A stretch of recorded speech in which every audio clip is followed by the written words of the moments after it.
The sun had just begun to rise over the small town, painting the streets in a soft golden glow. It was the kind of quiet morning when everything felt calm, and even the birds seemed to sing a little slower. In a small wooden house on the corner of Maple Street lived an old woman everyone simply called Grandma Elsie. Her home was tiny, but it carried warmth that couldn't be bought. The smell of fresh bread often drifted through her window, and the sound of her piano echoed softly every morning. Her piano was old, older than most people in the neighborhood. Its dark wood had lost its shine, and some of the keys were chipped, but Elsie loved it more than anything she owned. It wasn't just an instrument, it was a part of her life. She had played it since she was a little girl, taught by her mother on rainy evenings when candles flickered across the room.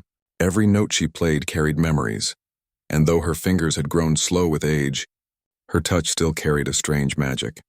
That morning, Elsie sat by her window with a cup of tea, humming a small tune. Across the street, children hurried to school and shopkeepers opened their doors. Life in the town moved slowly, yet peacefully. No one knew that soon. Something remarkable was about to happen right inside Grandma Elsie's living room.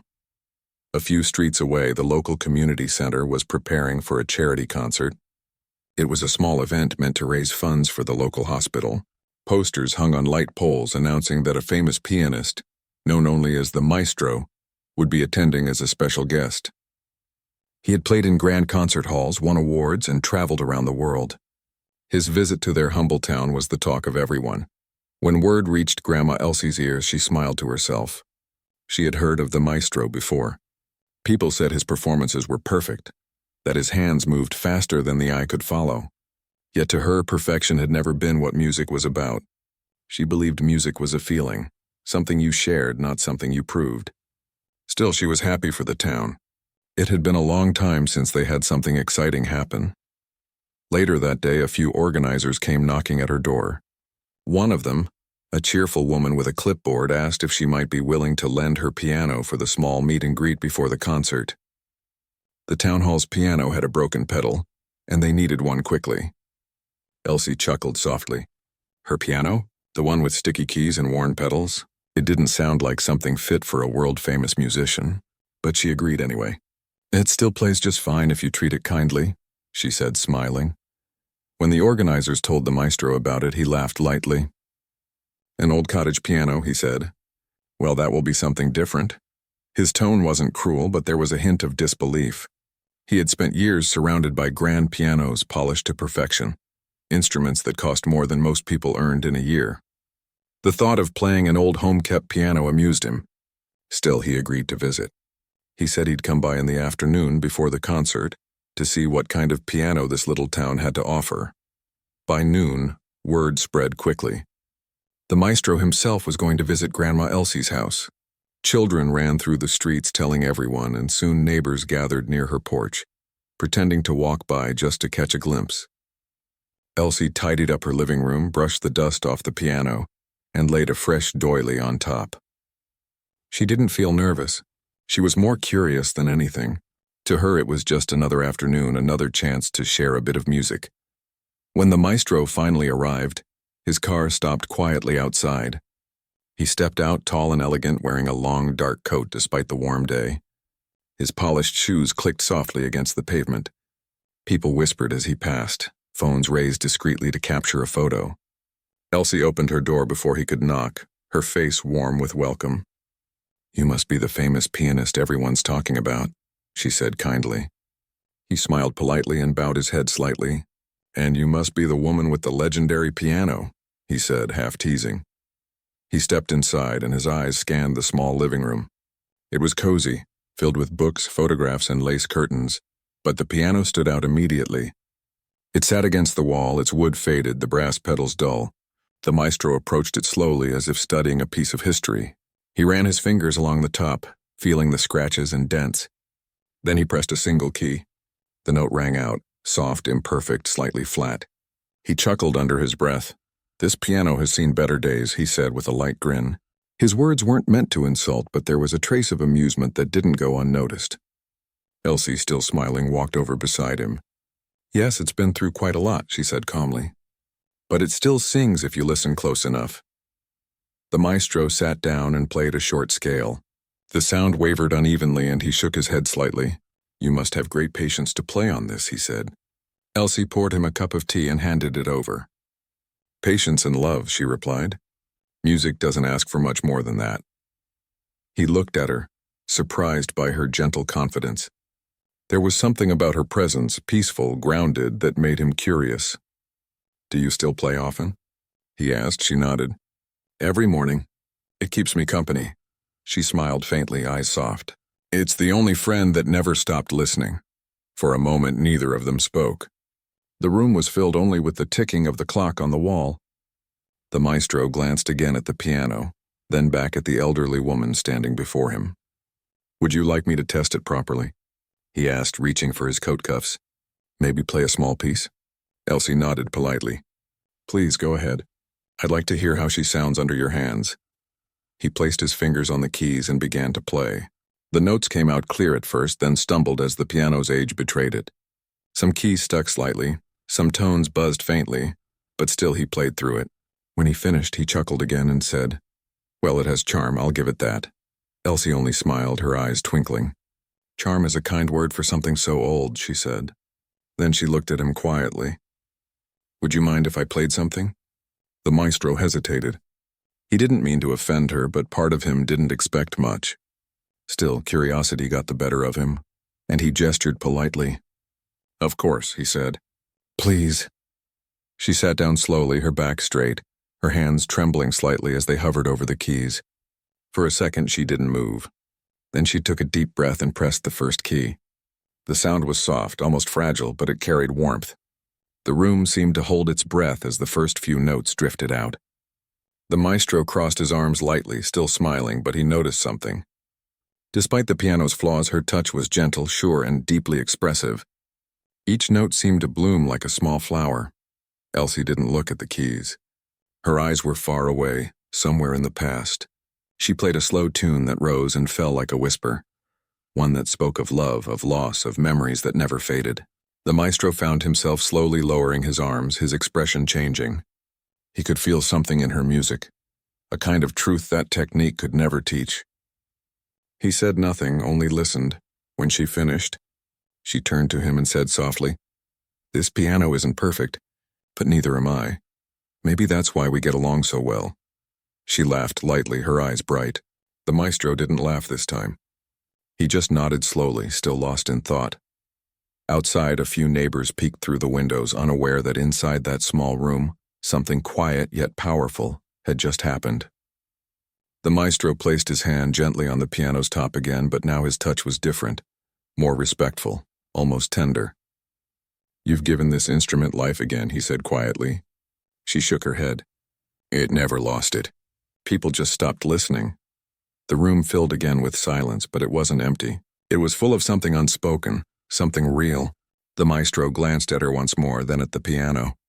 He had played on instruments worth millions, under lights that shone bright as stars, but in that small wooden house, with a teacup steaming beside him and an old piano humming softly, he felt something he hadn't felt in years: humility. As he stood to leave, he turned back and said, "I'll see you again before the concert tonight. Maybe you can play something there." Elsie smiled, almost shyly. "Oh, I'm far too old for stages," she said. But deep down, a small spark of excitement flickered within her heart. When the door closed behind him, she looked at her piano again, running her fingers gently across its keys. "Well," she whispered to it, "it seems you're about to have quite the evening, old friend." Then, as the sun dipped lower outside, she began to play again, softly, just for herself and for the memories that lived within the sound. The afternoon sun had started to dip behind the tall trees, casting long shadows across the small town. The maestro's visit had become the biggest news anyone could remember in years. People at the bakery, the post office, and even the small library spoke of how the world-famous pianist had visited the old woman with the antique piano. Some said he laughed at her piano.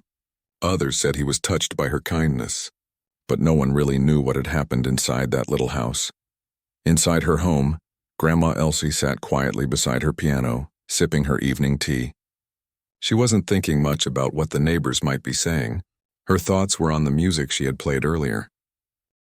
There was something about that short meeting with the maestro that stirred an old feeling inside her, something she hadn't felt in many years.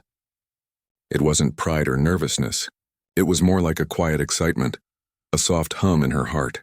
She hadn't played for anyone outside her family in decades, and yet when she played for him, the music had come alive again. As evening fell, she closed the curtains and walked to the small framed photograph that sat on the piano. It was a picture of her younger self, standing beside a man in a suit, both smiling proudly. It was taken on the day of her first concert many years ago, before life became quieter. She gently brushed the dust off the frame and whispered, "I hope you heard me today." At the same time, across town, the maestro sat in his hotel room, staring out the window. The day's events replayed in his mind. He had meant to laugh off the old piano and move on with his schedule, but that tune, the one she played, kept echoing in his thoughts. He had spent his entire career chasing perfection. Perfect timing, perfect sound, perfect applause. But there in that tiny living room with its faint smell of tea and old wood, he'd felt something raw and real, something that perfection often hides. He reached for his small notebook, the one he carried everywhere to jot down melodies and thoughts. He wrote a single line. The truest notes are the ones born from imperfection. Then he closed it, leaned back, and smiled faintly to himself. Later that evening, a knock came at Grandma Elsie's door. When she opened it, she found the same woman from the community center holding a small envelope. "From the maestro," she said cheerfully. Inside was a handwritten note inviting her to attend the charity concert the next night, and not just as a guest. He had written, "If you would be willing, I would like you to play the opening piece before my performance. Bring your piano's spirit with you." Elsie stood frozen for a moment, rereading the words as if they might disappear. Her heart fluttered. It had been so long since she had played for an audience. The last time had been at the local church years ago, and her hands had trembled then too. But this was different. This was a stage shared with a man the world admired. She didn't know what to feel, nervous, honored, or simply amazed. That night, she barely slept. She sat by her window, watching the moonlight fall across the street. Every so often, she turned to look at her piano. She had played it all her life, yet suddenly it felt like a stranger she needed to get to know again. She decided she would play the same melody she had shared with the maestro, the one that came straight from her heart. She didn't know if people would understand it, but she hoped they would feel it. The next morning, she woke up early as she always did. She baked a small loaf of bread, had her tea, and then sat down at the piano. Her fingers were a little stiff, but she stretched them gently and began to play. The house filled with soft music, the kind that wrapped itself around the furniture and crept through the open windows. A few neighbors passing by slowed their steps just to listen. They smiled to themselves, hearing the familiar tune that had become a part of their mornings. By afternoon, a volunteer from the community center arrived with a van to take her to the town hall. They couldn't move her old piano. It was too heavy and fragile. But the maestro had arranged for one of his assistants to prepare a similar upright piano on the stage. When Elsie stepped into the van, she looked back at her home one last time and whispered, "Wish me luck." At the town hall, the buzz of excitement was everywhere. People were decorating the stage with flowers and arranging the chairs. Reporters had already started setting up cameras, eager to capture the moment when the great maestro performed for the small town. But when word spread that Grandma Elsie would open the concert, some people were surprised. "Her?" a few whispered softly. "She's sweet, but can she really play?" Elsie heard some of the whispers, but she didn't mind. She had lived long enough to know that people often doubted what they didn't understand. She took a seat near the stage and quietly observed everything. The maestro arrived shortly after, dressed in his usual dark suit, carrying his calm presence. When he saw her, he smiled warmly. "I'm glad you came," he said. "I wasn't sure I should," she admitted with a shy smile. "But your note gave me courage." He nodded. "Your music gave me truth," he replied softly. "Let's make tonight special." Before the concert began, he took her backstage and showed her the piano she'd be playing. It was newer than hers, but smaller than the grand pianos he used. When she touched the keys, she could feel the difference immediately. The notes were cleaner, brighter, but they didn't carry the same history. "It feels strange," she said quietly. "Like meeting a cousin of an old friend." He laughed lightly. Then treat it as family, he said. It will follow wherever your heart leads. As the evening settled in, the hall began to fill. The lights dimmed and a hush spread across the crowd. The announcer stepped onto the stage, welcoming everyone and introducing the guests. When he mentioned that Grandma Elsie would open the concert, a gentle murmur ran through the audience. Some clapped politely, others looked curious. Backstage, she stood with her hands clasped tightly together. Her heart pounded in her chest, and for a brief second she thought of backing out. But then she remembered what her mother once told her. When you play from the heart, there is nothing to fear. She took a deep breath, straightened her shoulders, and walked toward the stage. The hall lights dimmed further as she stepped out. A single spotlight followed her small frame to the piano at the center. The audience grew silent.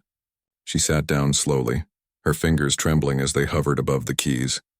Then, without a word, she began to play. The first notes drifted softly through the air, fragile but full of warmth. At first, there was a faint squeak in one of the pedals, and someone in the crowd coughed, but soon the room fell into perfect silence. The melody unfolded like a story, gentle, honest, and deeply human. Every note seemed to hold a memory, a feeling, a lifetime of love and loss. People leaned forward in their seats. Some closed their eyes. Even the children who had been whispering in the back went quiet. It was as if time itself had slowed down to listen. The maestro stood in the wings, his eyes glistening. He had heard thousands of performances, but never one like this. She wasn't just playing music. She was telling the story of her life without words. Her old weathered hands moved with grace, and though they shook slightly, every sound that came from them was alive. As the final notes faded into silence, the hall remained still for a long, breathless moment. Then came the applause, soft at first, then louder until the entire room stood clapping. Some wiped their eyes. Others just smiled quietly, unsure of why they felt so moved. Elsie stood, gave a small bow, and smiled humbly. She hadn't played for applause. She had played for memory, for the music that had carried her through every joy and sorrow. The maestro walked out to greet her on stage. He took her hand and whispered so only she could hear, "You reminded me why I started playing music in the first place." She looked up at him, her eyes kind and full of warmth. "Then my song did its job," she said. The audience, unaware of their exchange, continued clapping. The maestro turned toward them, holding her hand high for everyone to see. "Ladies and gentlemen," he said into the microphone, "tonight's concert was meant to showcase talent. But before talent comes truth, and this woman has just shown us what truth in music really means." The crowd cheered louder, and for a brief moment Grandma Elsie felt young again. The years seemed to melt away, leaving only the music, the lights, and the heartbeat of the piano beneath her fingertips. That night, as the concert continued and the maestro gave his flawless performance, everyone who had been there knew they had witnessed something rare. Not just music, but something far deeper. A reminder that real art doesn't always come from fame or skill, but from honesty and heart. When the concert ended and the crowd began to leave, many stopped to shake her hand or thank her quietly. A few even asked her for lessons. She laughed softly, promising nothing but smiling at the thought. As she stepped outside into the cool night air, she looked up at the stars. They seemed brighter than before. The maestro joined her, standing beside her in silence. "You were right," he said finally. "The piano only gives sound. The heart gives music," she nodded gently. "And the world always needs a little more of that," she replied. They both smiled, and for a long time they just stood there, two people from different worlds, connected by something as simple and powerful as a song. The next morning arrived quietly, as if the whole town was still resting from the excitement of the concert. The air outside was fresh, and sunlight poured through Grandma Elsie's window, spilling across the old piano like a warm blanket. She woke up early as usual, though she hadn't slept much that night. Her heart was still full from what had happened, the applause, the smiles, and most of all, the kind words from the maestro. As she slowly made her way to the kitchen, she smiled to herself. "Who would have thought?" she whispered, chuckling softly. "All this fuss over a few old tunes." She poured herself a cup of tea, sat down by the window, and watched the street outside. Everything looked the same trees, the same neighbors, the same quiet peace. And yet, something inside her felt different. Her piano sat quietly in the corner, just as it always had, but now it seemed to carry a new energy. The day before, it had reminded a hall full of people that music didn't have to be perfect to be beautiful. For Elsie, that felt like the greatest gift she could have ever given. As the morning passed, she began to hear gentle knocks on her door. When she opened it, she found her young neighbor standing there with flowers. "Everyone's talking about your music, Grandma," the girl said shyly. "My mom cried when she heard you play." Elsie blushed, thanked her, and placed the flowers in a vase on top of the piano. A little later, a man from the community center stopped by with an envelope. "A small token of appreciation," he said kindly. "The maestro asked us to deliver this." Inside was a handwritten letter from him. It read, "You reminded me that real music doesn't come from skill, but from soul. I hope you'll join me again soon, not for fame, but for the joy of sharing truth through sound." Beneath his note was a ticket, an invitation to his next performance, this time in the city, where hundreds of people would attend. Elsie held the letter for a long time, unsure what to think. The thought of standing on another stage frightened her.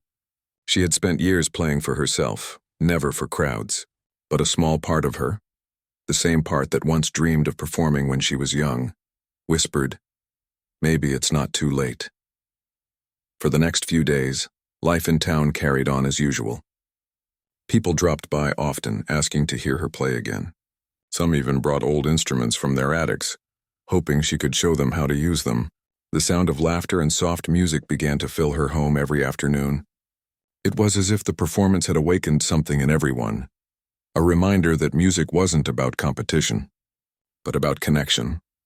One evening, as the sun dipped behind the hills, she sat at her piano and thought about the letter again. The maestro's words replayed in her mind. She picked up the ticket from the table, turning it over in her hands. "Why would he want me there?" she murmured. "He's played for kings and queens, and I'm just me." But then she remembered the way he had looked at her after her song, not as someone famous looking at a beginner, but as one musician seeing another. He hadn't been laughing or judging. He had been listening, truly listening. That thought stayed with her. The next morning, she packed a small bag, tucked the letter inside, and decided to go. The city was 2 hours away by bus, and she hadn't traveled in years. As she locked her door, she gave her piano one last pat and said softly, "I'll bring your story with me." When she arrived in the city, she felt overwhelmed by its size. Cars honked, people hurried past, and tall buildings rose high into the sky. It was a far cry from her quiet street back home. She followed the address on the invitation until she found herself standing outside a grand theater with shining glass doors. Her hands trembled slightly as she stepped inside. The maestro was there rehearsing on stage. When he saw her, he stopped playing and smiled warmly. "You came," he said, walking over to greet her. "I wasn't sure I should," she admitted, her voice soft. "I was," he replied simply. "You belong here." He led her to a seat near the stage where she listened to him practice. His fingers moved effortlessly, each note precise and flawless. The sound filled the room, echoing beautifully across the hall. Yet even as she listened, she noticed something. His playing, though perfect, didn't carry the same warmth she remembered from their meeting. When he finished, he turned to her. "Something's missing," he said quietly, as if reading her thoughts. "Ever since I heard your music, I've realized that I've been chasing the wrong thing. Perfection isn't truth. It's just control." Elsie smiled gently. "You already have what you need," she said. "You just have to let go." That night during the concert, she sat backstage watching as the seats filled with people. The maestro began his performance with a grand classical piece, his fingers gliding across the keys like flowing water. The audience was captivated. Every note was clean and powerful. But when he finished, instead of moving on to his next piece, he turned to the microphone. "I'd like to share something different tonight," he said, his voice calm. "Something I learned from a woman who reminded me what music really means." He gestured toward the side of the stage. The crowd murmured in curiosity as Grandma Elsie slowly walked out, her heart pounding. She smiled politely at the audience and sat beside him at the piano. He nodded gently, and together they began to play. At first, the crowd seemed unsure of what to expect. The tune was simple, no flashy notes, no grand runs. Just a quiet melody that seemed to carry a conversation between two souls. She played softly, her hands trembling slightly while he followed, weaving his part around hers. It was as if they were speaking in a language only they understood. As the music filled the theater, something magical happened. The crowd grew silent. The usual clapping and cheering between songs disappeared. Everyone just listened. The melody built slowly, carrying emotions that words could never express: sadness, joy, gratitude, and something else that no one could quite name. By the time they finished, the hall was filled with tears and applause that lasted for minutes. Some people stood, clapping with both hands raised.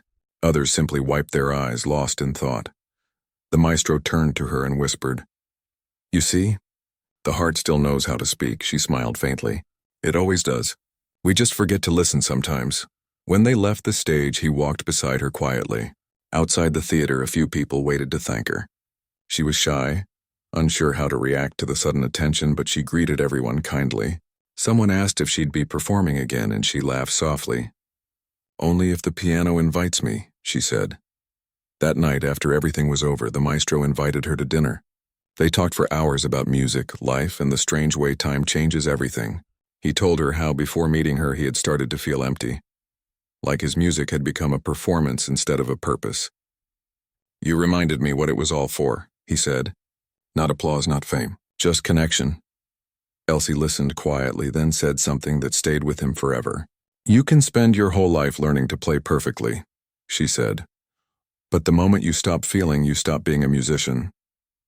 Music isn't in the fingers. It's in the heart. That's where the truth hides." He nodded, deeply moved. For once, he didn't have a clever reply. When she returned home the next day, the town greeted her with open arms. People stopped her on the street to congratulate her. Children brought her little notes saying they wanted to learn piano. Her small home once again became a place of warmth and sound. Every morning after that, she played at her window, just as she always had. Only now her music carried across the town like sunlight, touching everyone who heard it. Sometimes she would receive letters from strangers, people who had seen videos of her performance online. They wrote to say her music had brought them peace or helped them remember someone they loved. She always read each letter slowly, smiling through tears. And somewhere far away, on a bright stage under glowing lights, the maestro would sit at his grand piano and play her melody, soft, gentle, and full of soul. Before every performance, he would whisper under his breath, "For the woman who taught me to listen." Back in her quiet little home, Grandma Elsie never considered herself a star. She didn't think of fame or applause. For her, it was simple. As long as her fingers could move and her piano could sing, she was content. One evening, as the sun faded behind the hills, she looked at her piano and said softly, "We did well, old friend." Then she pressed a single key, and the room filled once more with that familiar, tender sound, the sound that had changed not just her life, but so many others. When the last note faded into the air, silence filled the room. It wasn't an empty silence, but one that felt heavy, almost sacred. The maestro sat completely still, his hands resting on his knees, his eyes wide but soft, as though trying to hold on to every echo that still floated around them. Grandma's fingers stayed on the keys for a few seconds longer, trembling slightly. Then she slowly pulled them away and let out a small breath, as if releasing years of memories that had been locked inside her. The maestro blinked, his lips slightly parted. For a man who had performed on the world's biggest stages in front of thousands of people, words suddenly seemed too small. His usual confidence had melted away. He had thought he'd heard everything music had to offer, the most complex symphonies, the most precise performances. But this was different. Grandma looked at him with a gentle smile. "You didn't like it, did you?" she said softly, breaking the silence with a hint of humor. Her tone wasn't defensive. She had lived long enough to know that not everyone understood what her music meant. The maestro shook his head slowly, but his voice came out unsteady.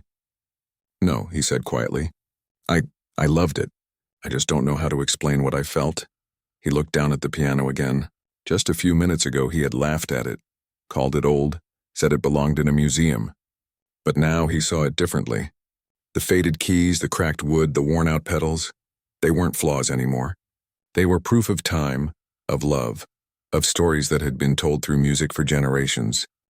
He leaned closer to the piano, gently pressing one of the keys. It gave out a slightly uneven tone, but now that sound didn't bother him. Instead, he imagined the years it had survived, the hands that had touched it, the hearts it had comforted. "Where did you learn to play like that?" he asked finally, still staring at the piano. Grandma chuckled quietly, her eyes sparkling with a mixture of nostalgia and mischief. "From life," she said. "You live long enough, you pick up a few songs." The maestro smiled faintly, but his heart was still racing. "That melody, was it something you composed?" She nodded slowly. "A long time ago. I wrote it for my husband. He used to hum when he worked in the garden. I turned that hum into a tune one summer and played it for him the day before he left for the city. He said it sounded like home." Her voice trembled slightly at the last word, and for a moment she looked down at her hands. The maestro could sense the weight of her memories. He didn't know what to say, so he just listened. "When he passed," she continued softly, "I couldn't bring myself to play for a long time. Every time I touched the keys, I could hear him humming. But one morning I sat down and played again. I thought maybe he'd hear it wherever he was. Since then, I've played it every day, sometimes for him, sometimes for myself." The maestro's throat tightened. He had played countless pieces written by geniuses long gone, Chopin, Mozart, Beethoven, but none of them had ever made him feel what he felt now. There was something in Grandma's story, something in her hands that made the music alive. It wasn't about perfect timing or technical skill. It was about truth. "You know," Grandma said, turning toward him, "people think music is about notes and practice, but music is really about remembering. Every sound means something. It's a way of keeping what we've lost close." The maestro swallowed hard. "You're right," he whispered. He had spent so many years chasing perfection, winning competitions, breaking records, performing for applause. But somehow in the process, he had lost the feeling that made him fall in love with music in the first place. Watching this old woman play on a broken piano had reminded him what music really was, a voice of the heart. He rubbed his eyes quietly, but it was too late. Tears had already escaped. Grandma noticed, of course, but she didn't say anything. She just smiled kindly, as though she understood exactly what was happening inside him. "Would you like to try again?" she asked softly. "Maybe this time play what you feel instead of what you know." The maestro hesitated. The suggestion sounded simple, but it hit deep. He nodded slowly, stood up, and switched places with her. He sat down on the small wooden bench, the cushion a little uneven, and placed his fingers gently on the keys. He took a deep breath and began to play. At first, the sound was clumsy. The piano's uneven tone made it difficult to stay in rhythm. But as he played, he stopped thinking about technique. He let the emotions flow, the exhaustion of years spent chasing perfection, the loneliness behind applause, the longing for something real. It wasn't a masterpiece. It wasn't even smooth, but it was honest. When he finished, he looked up and saw Grandma's eyes glistening. "There," she said softly. "That's real music." He smiled, this time without pride or showmanship. "Thank you," he whispered. For a moment, they sat there together in silence. The only sound was the faint ticking of an old clock on the wall. The maestro finally stood up and reached out to shake her hand. "I'll never forget this day," he said. "You've taught me something no school or stage ever could."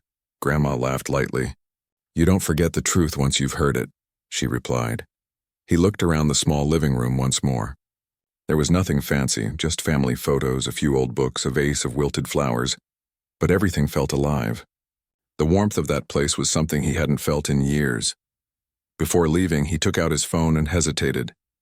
"Would you mind if I recorded you playing that song again? I'd like to remember it, and maybe share it if you don't mind." Grandma smiled. "You can record it, but only if you promise to remember it's not about fame or followers. It's about feeling." He nodded earnestly. "I promise." So she sat again, and once more her fingers danced across the keys. The maestro recorded quietly, holding his breath. When she finished, he thanked her and said he would visit again someday. As he walked out into the afternoon sun, he felt different. Lighter yet fuller. The wind brushed his face, carrying the faint sound of her melody from the open window behind him. He stopped on the path, closed his eyes, and listened. For the first time in a long time, he felt completely at peace. Later that night, back in his hotel room, he played the recording again. The sound was slightly distorted, and the piano still had its flaws, but those flaws now felt perfect. The music wasn't polished, but it was pure. He listened over and over, each time feeling the same ache in his chest and the same quiet gratitude. He opened his laptop and started writing. Not a song this time, but a letter to himself. He wrote about the difference between being a performer and being a musician, about how he had forgotten what music meant until an old woman with wrinkled hands reminded him that beauty doesn't need perfection. When he finished writing, he sat back and smiled faintly. He realized he wasn't chasing applause anymore. What he wanted now was connection. The next morning, before his train left town, he stopped by the local bakery and asked the shopkeeper about Grandma. The woman behind the counter smiled warmly. "Ah, you met her. Everyone here loves her. She's been playing that old piano for decades. Says it keeps her young." The maestro chuckled softly. "It does more than that," he said. "It keeps everyone else young, too." As he left the shop, he looked toward the hill where Grandma's house stood. The morning sun glowed over the rooftops, and for a moment he imagined her sitting at the piano, playing that same melody again. He knew he would carry that sound with him wherever he went, and deep inside, he promised himself, no matter how big the audience, no matter how perfect the stage, he would always remember the little room, the cracked piano, and the woman whose music taught him how to feel again. A few weeks passed since the maestro had left the small town, but the memory of that afternoon never faded. He carried Grandma's melody everywhere, on his phone, in his heart, and even in the way his fingers moved when he touched the keys. It wasn't a grand composition with complex notes. It was something deeper, something that made him breathe differently each time he listened. He was back in the city now, surrounded by bright lights and elegant halls. People still recognized him on the streets, stopping him for autographs or photos. But each time they called him the great maestro, he felt a quiet discomfort. He wasn't sure he deserved that title anymore, not since meeting Grandma and her old piano. One evening, he was preparing for a concert in a grand auditorium. The event had been planned months ago and tickets had sold out quickly. Reporters waited outside and cameras flashed as he walked toward the stage. Everything looked perfect, the lighting, the grand piano, the polished floors. But when he sat down and touched the smooth keys, something felt wrong. It all seemed too clean, too practiced. He paused, closed his eyes, and for a moment he could almost hear the faint creak of Grandma's wooden floor and the uneven tone of her old instrument. That memory brought a warmth he hadn't felt all day. When the host announced his name and the crowd erupted in applause, he didn't start right away. Instead, he took a deep breath and spoke softly into the microphone. "Before I begin," he said, "I want to tell you about someone I met not long ago. A woman who reminded me what music truly means." The audience quieted instantly. The maestro told them about the small town, the humble cottage, and the old piano that looked too fragile to make a sound. He spoke about the melody Grandma had played, the one that told a story without needing words. "I recorded her that day," he said. "And tonight, before I play, I'd like to share her music with you." A quiet murmur passed through the hall as he held his phone near the microphone. The audience waited, unsure what to expect.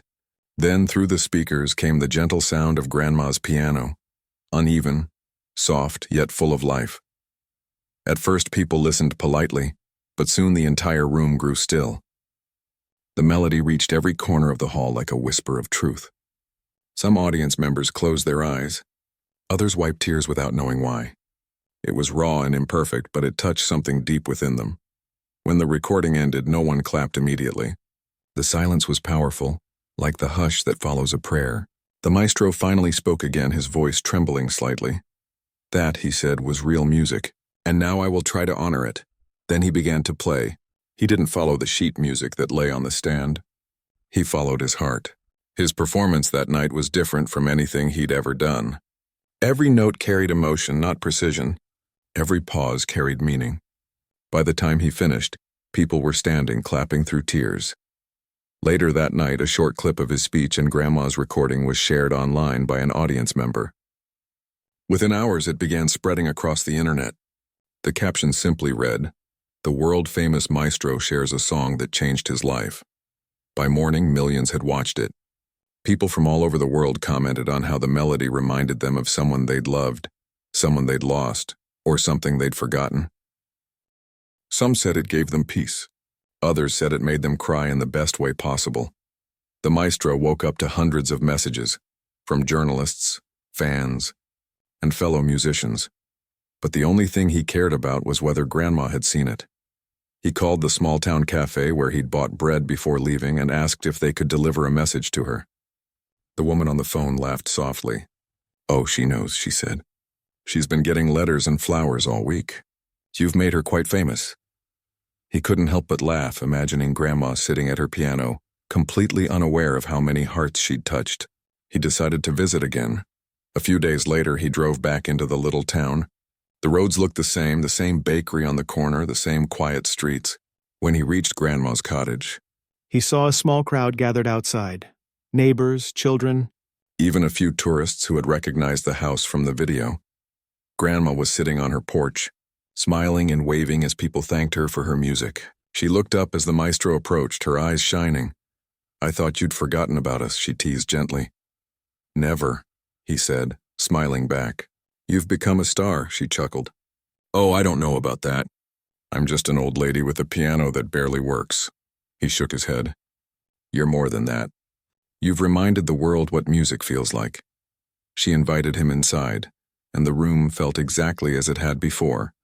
Warm, lived in, peaceful. The piano still stood in its corner, a little dustier now, surrounded by flowers people had sent her after seeing the video. "I never thought people would listen," she said quietly, touching one of the letters on her table. "All these years I played for one person who couldn't come back. I never imagined the world would listen in his place." The maestro sat beside her and smiled. "Sometimes the world needs to hear what the heart whispers in small rooms." They played together that afternoon, a duet that blended her old melody with his new understanding. The sound wasn't perfect, but that didn't matter. Outside, people stopped to listen through the open window, drawn by the simplicity and emotion of the music. As the sun began to set, the maestro turned to her and said, "I've decided to include your song in every concert from now on. Not as a tribute to me, but to you." Grandma's eyes widened. "Oh, you don't have to." "I want to," he interrupted gently. "People need to remember what you taught me, that music isn't about showing off. It's about sharing a piece of your heart." She looked at him with tears glistening in her eyes. "Then promise me one thing," she said. "No matter where you go, never forget the sound of an imperfect piano." "I promise," he said, placing a hand over his chest. Weeks turned into months, and true to his word, the maestro played her melody at every show. He told her story each time, how a woman in a quiet town had taught him to listen again. The crowds loved it, but more than that, they felt it. Many people who heard it began taking up instruments again, or visiting old relatives who once played music, or simply sitting in silence to remember. One evening, after a concert in another country, the maestro received a handwritten note backstage. It was from a young girl who had watched his performance. It read, "My grandmother used to play the piano too. After hearing your story, I went to her house and asked her to teach me. Thank you for helping me find her again." He folded the note carefully and smiled. Grandma's melody was doing more than just filling concert halls. It was mending hearts. Sometime later, he returned once more to that small town. The seasons had changed. The trees were golden with autumn leaves. He found Grandma sitting by her window, playing softly to herself. When she saw him, her face lit up with joy. "I heard you've been busy," she said playfully. "I've been trying to keep up with your fame," he replied with a grin. They laughed together, and for a moment it felt like time had stopped. As the evening grew quiet, she asked him to play one more time, not for a crowd, but just for them. They played until the stars appeared outside, their hands moving in perfect harmony. When they finished, Grandma looked at him and said, "You see, music never really ends. It just finds a new place to rest." He nodded, understanding every word. The next morning he left the cottage, the sound of her piano following him down the road like a gentle goodbye. Years later, long after Grandma's passing, her melody continued to live. The maestro still played it, and people still wept when they heard it. Some said it felt like a memory of someone they never met. Others said it reminded them that love never dies. It simply changes form. And every time he sat at the piano, before the first note, the maestro would smile quietly to himself, remembering the little house, the kind woman, and the moment when an old tune had made him understand the true meaning of music, because somewhere in that melody, her spirit still played, and in every heart that listened she still lived on.